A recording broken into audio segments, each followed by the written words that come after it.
ಯಾರೂ ನಿಮ್ಮನ್ನ ಹಿಂದೆಳೆಯೋರು ಇರಲಿಲ್ವಾ? ಅಂದರೆ ನಿನ್ಗಾಗಲ್ಲ ಕಣೋ, ನಿಂಗೆ ಮಾಡೋಕ್ಕಾಗುತ್ತಾ, ಆ ಥರ ಕ್ವೆಶನ್ ಮಾಡಿದವರು ಅವರಿಗೆ ಹೇಗೆ ಆನ್ಸರ್ ಮಾಡ್ತಿದ್ರಿ? ಇಲ್ಲ ಇಗ್ನೋರ್ ಮಾಡಿಬಿಡ್ತಿದ್ರಾ? ಏನು ಮಾಡ್ತಿದ್ರಿ?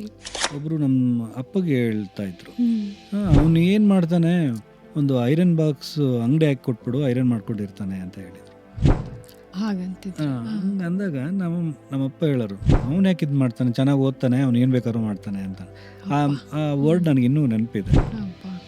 ಬಟ್ ಅದಾದಮೇಲೆ ಅವ್ರಿಗೆ ನೆನಪಿದೆಯೋ ಇಲ್ಲೋ ಗೊತ್ತಿಲ್ಲ ನನಗೆ, ಅವ್ರ ಮುಂದೆನೇ ಕಾರ್ ಓಡಿಸ್ದೆ, ಅವರೆಲ್ಲ ಏನಪ್ಪ ಇದು ಅಂತ ಅಂದ್ಕೊಂಡಿರ್ಬೋದು. ನನ್ನ ಏನೋ ಡಿಸಬಿಲಿಟಿನ ನೋಡಿದ್ದಾರೆ, ಬಟ್ ನನ್ನ ಎಬಿಲಿಟಿನ ನೋಡಿಲ್ಲ ಅವಾಗ. ಸೂಪರ್. ಸೊ ನಿಮ್ಮ ಅರ್ಧಾಂಗಿ ಬಗ್ಗೆ ಹೇಳಿ ಸರ್. ಓದಿದ್ದಾರೆ, ವೆಲ್ ಎಜುಕೇಟೆಡು, ಕ್ವಾಲಿಫೈಡು, ಎಲ್ಲ ಹೇಳಿದ್ದಾರೆ ನನ್ನ ಬಗ್ಗೆ ಎಲ್ಲ. ಓಕೆ, ನಮ್ಮ ವೈಫ್ ಹೇಳಿದ್ದು ಒಂದೇ ಮಾತಂತೆ, ಆಫ್ಟರ್ ಮ್ಯಾರೇಜ್ ಹಿಂಗಾಗಿದ್ರೆ ನಾನು ಬಿಟ್ಬಿಡ್ತಿದ್ನ. How sweet, so touching.